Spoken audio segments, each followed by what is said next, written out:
Hi, I'm Andrew Rodriguez, and welcome to PsychoBible, babbling about psychology and theology. For today's video, I just wanted to get some thoughts out there as a therapist, psychotherapist, regarding the concerns I have about how the lockdown or the response to the COVID virus has been affecting people in general, but also the clients I see. There's been already evidence that we've seen an increase in depression and suicidality, in domestic violence and child molestation, child abuse, because now children are being stuck in the home with a parent who is an abuser, or a partner at home with their abuser, no outlet to leave, or they're not going to a school where a teacher or some other adult may notice some things and help protect them, or at least ask them questions to get some more information. And so we're seeing a lot more isolation. Obviously, there's been the job losses. I've definitely seen that with my clients. So a number of clients. Also, we're seeing so many different consequences to the loss in wages, but in particular, the loss of having a job. For a lot of people, men in particular, we get our sense of identity or purpose from our job, from what we do for a living, how we contribute to society, how we provide for others. So when you're in this weird situation where you not only do not have a job, but you also are being prohibited from obtaining a job, that is torture for those individuals. Now we have a whole segment of society that has no problem, I say, leeching off the system and collecting benefits, whether unemployment benefits or welfare, and just continually being dependent on assistance. But we have others who derive so much of their identity and worth from being able to work. So, and it's tragic when I see these individuals in the counseling who are perfectly capable of working, but there are no jobs available, and what they usually did for a profession, they're not allowed to do. They're not allowed to open up their business. They're not allowed to go full capacity, and so they now have to rethink everything, or they're being forced to collect unemployment or to try to seek some sort of assistance, when in any other circumstance they wouldn't have to. They have enough drive that they could do it. I've been blessed in that as a therapist, we often joke counseling is a recession-proof business. People always need counseling. And so I've been blessed that I've been able to keep working during this whole thing. And I don't take that for granted one bit. I had a little bit of a slump early on in like the middle of March, but then clients started coming in, and from both, I had medical assistance clients as well as clients who are private pay.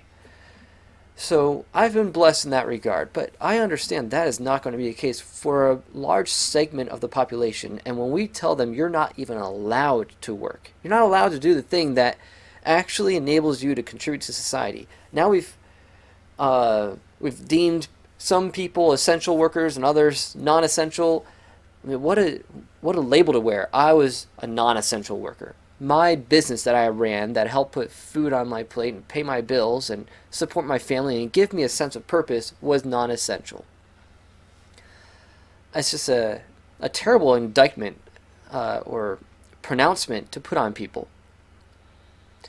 So there's an attack on people's self-worth and their dignity when we are restricting what they can actually do for a living.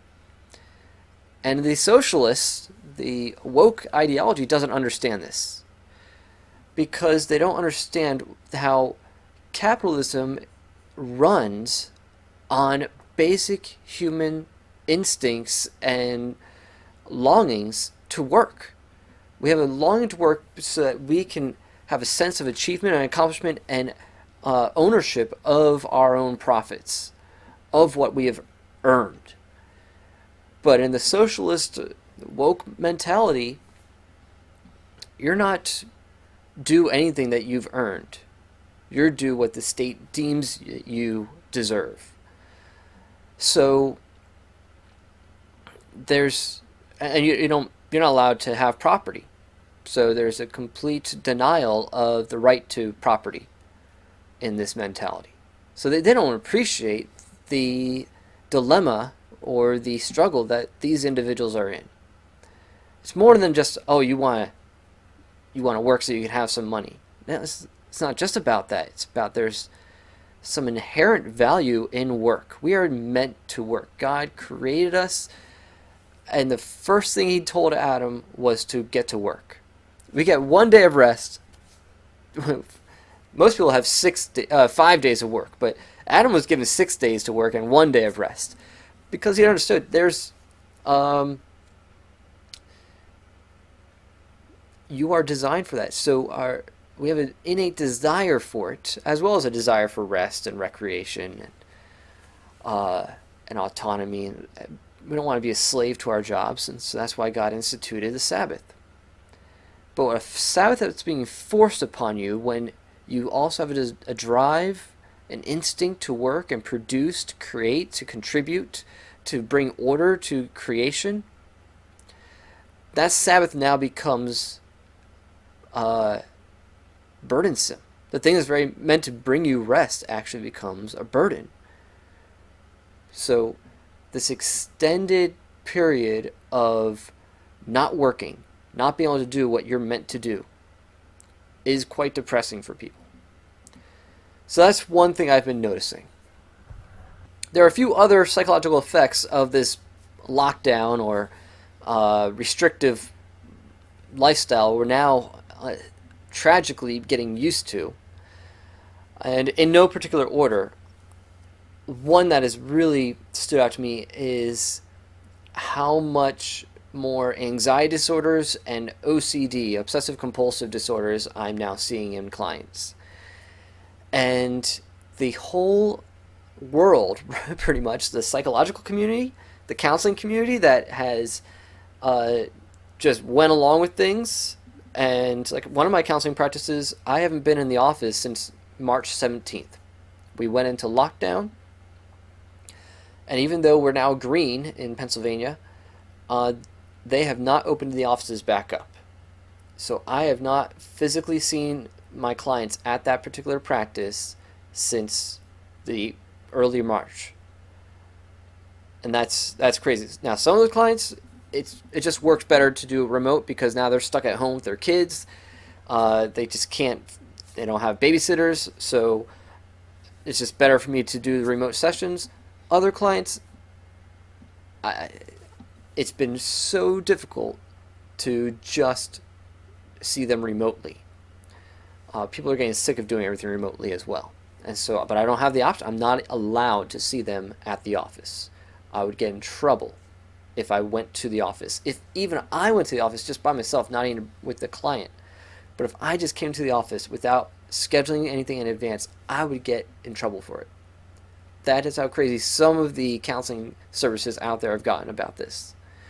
And then we have the media that is constantly stoking fear and doing everything in its power to make people more and more afraid.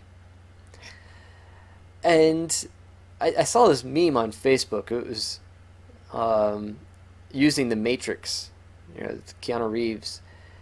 There's a scene there where he's talking to a boy when he's going to meet the Oracle, and the boy is telling him the trick is not to try to move the spoon, but to realize the spoon isn't really there. So they use that meme, and he's like, what does it say? Let me pull it up. The meme is saying, do not try to teach the Karens that lockdown was a mistake. That's impossible. Instead, only try to realize the truth. It's like, what truth? That the lockdown has turned fear into a virtue. Those who are afraid believe they're better people than those who aren't. and will subconsciously look for ways to multiply fear because it's their virtue. When I saw that, I'm like, bingo, that's correct. And we're seeing the results of that, this constant propagation of fear as the right thing to do. Do it for your neighbors. Don't want to kill grandma. Even if you're asymptomatic or you don't even have it, you just don't want to take the chance of ever possibly getting it, so you have to be as scared of this thing as possible. So fear has become our virtue, and that's how you now determine if someone is a good citizen, by how fearful they are of catching COVID or spreading COVID unintentionally. So the whole world, the media, the politicians, the educational institutions, are doing everything in their power to actually undermine the work I'm trying to do as a therapist. Obviously, I don't think they're doing this on purpose, but this has been one of the outcomes. The whole world is telling clients to be as terrified of this thing as possible, to be obsessed with it. And that is working against the goals that I have with my clients as a therapist when I'm treating someone with anxiety and obsessive-compulsive disorder, where they have an obsession. Obsession is an unwanted or intrusive thought that we can't just easily dismiss.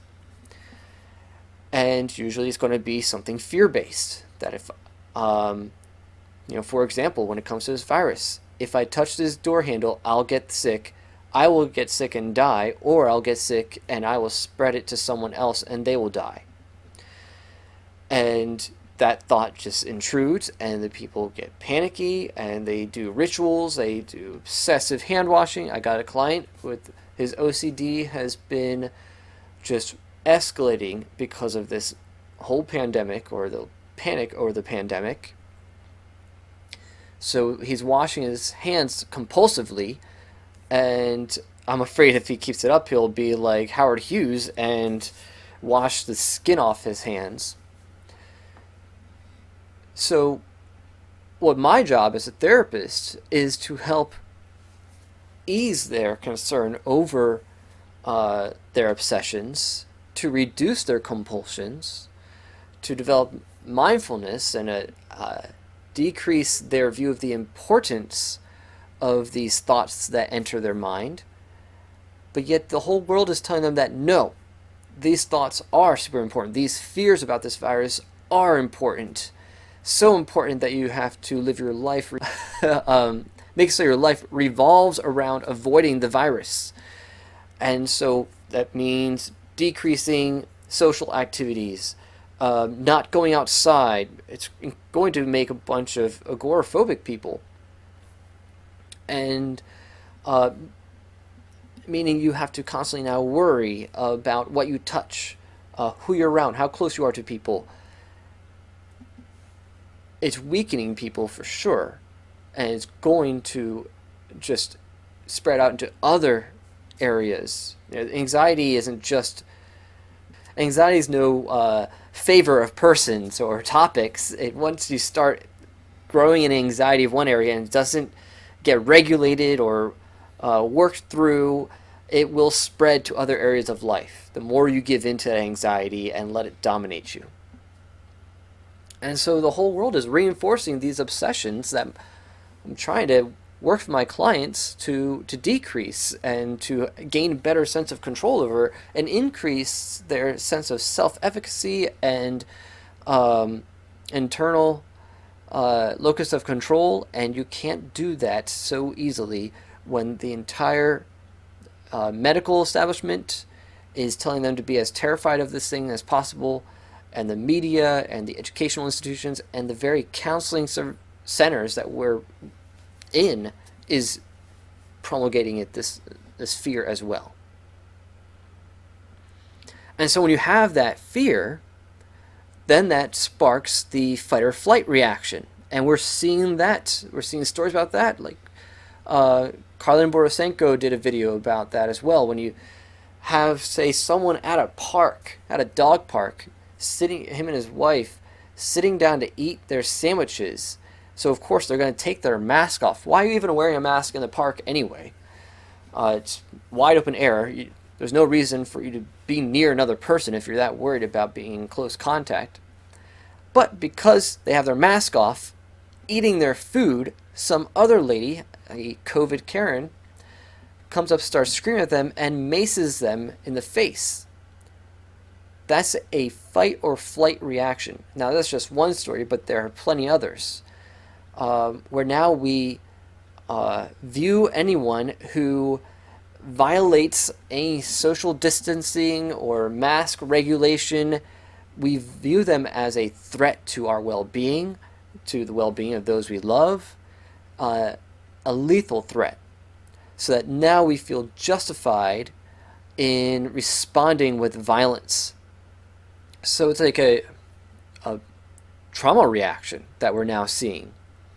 People are being vicariously traumatized, because it's not like most of these people have had COVID and they were at the point of death and then they recovered and now they're absolutely terrified of it. No, they're being vicariously traumatized by the constant news feed about how terrible this virus is. And then, of course, they get upset if they hear that Trump wanted to downplay it so he didn't bring people into a panic, even though he, by policy, did his part to close the borders and produce the protective equipment that people needed, and it was up to the governors what they did. But hey, bottom line, what you're seeing is people are now willing to sacrifice their freedoms that our forefathers bled for in order to feel safe and comfortable. And that's probably the thing that's scary to me, because where will that end? So this brings me to one of my next major concerns about our responses to this whole pandemic, and that is dehumanization. I was at the post office the other day, and I'm in line, and this lady who's in front of me is there, and she has a baby stroller with her, and she's got a little girl in the stroller. She's maybe like a year old, and the baby is just, she's got her eyes fixed on me. She's just staring at me. And I'm making faces at the little girl. But then I realize she can't see my face. All she can see is these eyes. She can see the squintiness of my eyes as I smile. Because I love seeing little babies, and I love to smile at them and go, hey, and make goofy faces and see them react. And she was fixed on me, but her face was expressionless. She was just like this. And it kind of broke my heart. And I started to think, what is this doing to this child? To go in public and all you see are people masked up with their faces covered. And we don't realize, or we don't know, I'm curious in a scientific way, but in a very sad way, what the long-term effects will be on children growing up in this world with social distancing and masks, especially if we continue to prolong this. A few weeks, fine, no big deal, but we're going on months, and these are during very critical periods of these children's development, where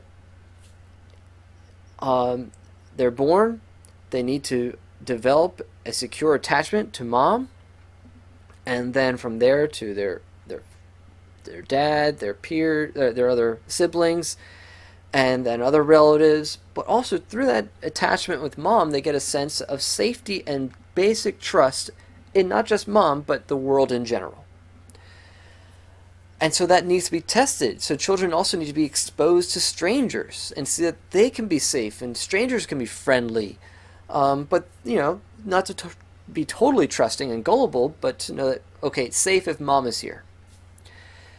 And so we need interaction with strangers even at such a young age, even as newborns and infants and toddlers. And what is happening to these children who are being isolated from strangers, isolated even from family, because some parents now are too scared to let their family come and visit and see the baby who was born during this pandemic. And so their children are growing up alone and deprived of human contact outside of their family. And then when they do see people, they're not allowed to touch. They're wearing masks. Babies, female babies in particular, are drawn toward faces, especially smiling faces. They will fix on that more than anything else, seeing a smiling face, and that helps build their social skills, and we're depriving them of that. I hate to make a prediction like this, but I wonder if we're going to see a spike in some form of autism or schizoaffective or schizotypal or something, some sort of condition in this current generation being born at this time, who can't read social cues, who are expressionless. Now, of course, when they're back home, I'm sure their parents take the mask off and they socialize with the baby. But I am concerned about how well they'll be able to socialize outside of very close relationships, because they're also, even though there's some debate in the field, I'm not sure where the latest is, on the existence of what we call mirror neurons. And the idea with mirror neurons is that as a baby is growing, the baby looks at mom and mirrors mom's affect, her emotions, her attitude, her expressions, and that's how the baby can get an idea of how he or she should respond to situations as well. So if the mom sees that mom is happy when there's something going on, oh, okay, I should be happy as well. If mom shows fear over something occurring, let's say there's a loud noise, baby looks to mom to get a cue or a sense of how she should respond as well. If mom shows fear, baby's going to make an association, okay, then I should be scared of that as well. I think about some of the kids I know, I've known since they're little babies, and some of them are really brave because their parents just put a brave face on when they saw something that would have scared them, or they helped expose their kids to the outdoors and to animals, and so they got no fear. They'll go outside and they'll touch bugs and stuff, and they're fascinated by it. And then I got some kids that I know since they're babies who have developed the same phobias and obsessive-compulsive disorders as their parents, and I know that if they weren't parented that particular way, it would not have turned out that way. And it's one of the greatest tragedies I've witnessed with some of these children I know. And so we're picking up, we're looking to our parents to tell how safe is the world. And when our parents are reacting with fear constantly, we're getting that understanding as well. Okay, I should be scared of the world. I should be scared of strangers. I should be scared of this stimuli and that. Whereas if the parents were showing that they're fine, we wouldn't have developed those particular reactions. Another thing, though, with this dehumanization is the lack of civility. Because the more we go without genuine, unabashed human contact, really embracing people, and not just those we're the closest to, but like handshakes are gone. People don't shake hands anymore. We don't hug people. Gosh, hey, you can look at the videos online of people doing free hugs, walking down the street, and you know how happy people are, at least well-adjusted people, to just experience a hug, even from a stranger. Our body needs that. Our neurons pick up on that, and we feel loved in those moments, even if it's just with a complete stranger or someone from church. Some of us hate those times at church when you greet your neighbor and give them hugs. Some of us need it. Well, I would say all of us need it, but some of us actually crave it because we realize how good it is. But we're living in this world where we're now so distant. And I think one thing that really illustrated this to me, how how dangerous it can be when we have removed or we preclude human contact, the etiquette of human contact and our greetings, was the presidential debate. Look, I don't think any side can walk away proud of their candidate after that first debate. It was ridiculous. As soon as it started and I saw where things were going with it, I just viewed it as a comedy and I was laughing my head off. And then I was sad the next day and angry and everything. But as I was talking about it with someone, I began thinking, one thing that I think contributed to the incivility and just lack of respect and care for the other person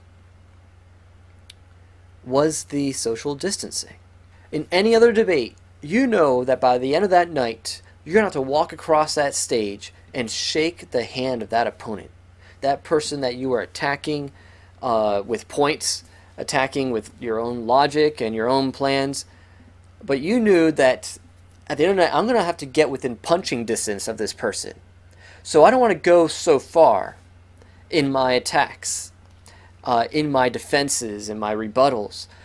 I'm going to have to keep things civil to enough extent that I can go there and still treat that person like an equal when I shake their hand. But we've gotten to this place where, nope, that's precluded. You're not going to shake their hands. You're going to stay so distant. It turned into a Twitter fight, where you got two people on social media going at it, and they know they can say whatever they want because you're never going to see that person. Just like in road rage, you can curse out that person that cut you off or tried to merge into the lane before you, and you can curse at them because you're pretty confident you're not going to see this person again. And they're not going to really pull over and try to beat you up. So you'll curse at them, give them the finger. When we have this sense of anonymity or protection from a physical contact or physical confrontation, we get this idea in our head, at least on an unconscious level, that we can get away with saying and doing anything we want. So I believe that was a big contributor to the lack of civility. Trump's constant interruptions and Biden's insults, his name calling. So we can't be proud of either candidate in how they conducted themselves during that debate. And I do think part of it is, on an unconscious level, how much we have begun to dehumanize each other because of our lack of contact. And for now, the final thought of concern about the psychological effects of this lockdown and our social distancing has been the pacification of the masses, of the populace. We have become docile regarding our freedoms. Look, I was against the lockdowns from the beginning. I was against even the 3-week lockdown they first told us we'd have to do. And I looked up things and I heard about flattening the curve. I'm like, okay, I can understand that. But I didn't believe it should be mandatory. If people want to voluntarily go about it, then fine. We should have had that option. And if a business wanted to stay open, it's up to the customers whether or not they shop. So the fact that we were allowing the government to tell us whether or not we can operate a business, that astounded me, especially as Americans, where we're supposed to value freedom. That's one of the hallmarks of being an American, is our liberty. And how quickly we sacrificed it. And now we're going on 150 days or whatever of 15 days to flatten the curve? No. This is insane. How much we have regressed in our own development as people. Now, what do I mean by that part? So if you watch my videos, you might have heard me mention this multiple times, that we have 7 areas of longing.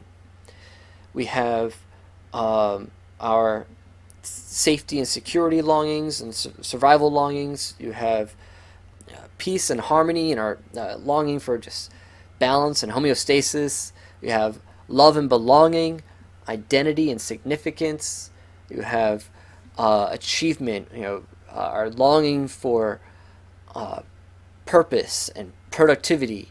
You have your longing for freedom, autonomy, and fun, our participation in beauty. And then we have our longing for meaning and understanding. And the way I ordered those longings is not arbitrary. I believe it sort of matches human development.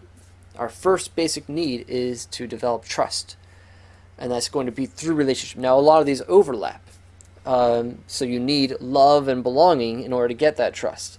But at different stages of life, these longings have more salience than others. And so, as an infant, like I was saying before, our first attachment helps build into us a sense of basic trust in ourselves, in others, in the world. And as we mature and we develop other connections with other people and deeper connections with our family, and then we learn about our skills and our abilities and our efficacy in the world, we can then get to a place of asserting ourselves into the world. So we test out our skills, and that brings us to the power and purpose. And what we're seeing there, that's being deprived of people who no longer have a job or not able to do the career that they are called to do. And then what's after that is that sense of autonomy and participation in beauty. What has suffered during this time? The arts. No one's creating movies right now. No one's going to movies. You're not seeing concerts anymore. Culture is dying. The participation in beauty is dying. And thus, as well, our sense of autonomy and freedom. So those are the ability to operate in that area of longing is primarily contingent on a level of security in the other areas of longing that precede it. And so we're at this place of such regression where we're now stuck at that infantile stage of security and safety, where that has become our number one concern. Therefore, the other areas of longing and need are being neglected. Look at love and belonging. I'm trying to encourage some of my clients to get out there, meet people. Well, their only option is online, and some of them just are not suitable for online dating. They've had really negative experiences. And so, especially with some of my Christian clients, I normally would be encourage them, go to a small group, go to church, go to a young adults group. They can't do that. Nothing is operating. So you can't do things like go to mystery dinners or there's different activities that existed prior to the shutdown where you could go out and meet people, strangers, and get to know people in the whatever town you live in. Can't do that now. So we're so fixated now at the safety and survival area of longing, and it's people are now they've regressed or they're not developing past that point. And that's tragic. Because we've focused primarily on our safety, and fear has become a virtue. We're willing to sacrifice freedom. Freedom doesn't matter to this generation right now. You are deemed a villain if you value your liberty over safety. So we use shame to keep others in that same stage as us. This is where we're all at as a community. You better stay here with us as well. So we're going to shame you publicly and do what we can to force you to submit to the tyranny of protection. Ultimately, that's we've empowered the government to become like our mother.